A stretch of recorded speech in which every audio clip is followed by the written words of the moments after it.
جی جیسا کہ میں آپ کو بتا رہا تھا کہ یہ جو رات والا ریلا ہے اس کی جو تیزی ہے اس کا بہاؤ آپ دیکھ سکتے ہیں.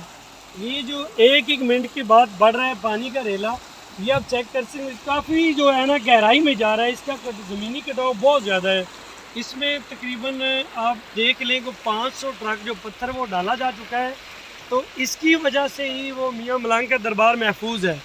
اگر یہ کام نہ کیا جاتا ہے ایریگیشن ڈپارٹمنٹ کی طرف سے تو یہ بڑا نقصان ہو جاتا. مطلب دربار بھی جو ہے، دربار کی جگہ بھی وہ اس دریا کے ریلے میں بہہ جاتی، کیونکہ کافی تعداد میں ایسا ہو چکا ہے کہ جو دریا کی اوپر جو کنارے کے اوپر دربار یا کوئی چیزیں تھیں وہ کافی تعداد میں جو ہے گر چکی ہیں.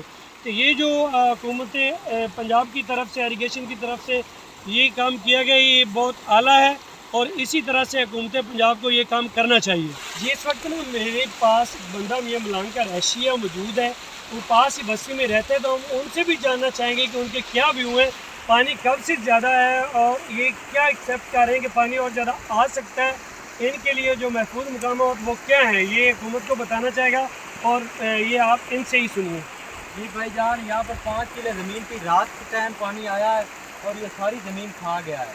پانی کا دباؤ ہے اوپر کی طرف، پانی بہت زیادہ آ رہا ہے.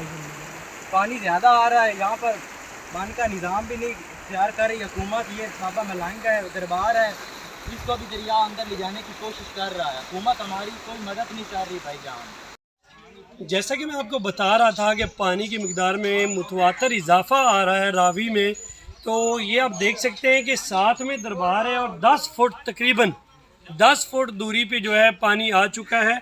تو حکومت پنجاب اور ایریگیشن کو دربار کے ساتھ بھی بند بنانا چاہیے تاکہ دربار کو کوئی نقصان نہ ہو سکے. کسی بھی ناگہانی صورتحال نمٹنے سے لیے فوری بند کا بندوبست کرنا چاہیے. جو بھی پتھر وغیرہ انہوں نے لگا کے رکھ دیے ہیں اور انہیں فوری لائیں اور دریا کے ساتھ ساتھ لگائیں تاکہ دربار کا جو ہے نقصان وہ نہ ہو سکے اور دربار کو محفوظ کیا جا سکے.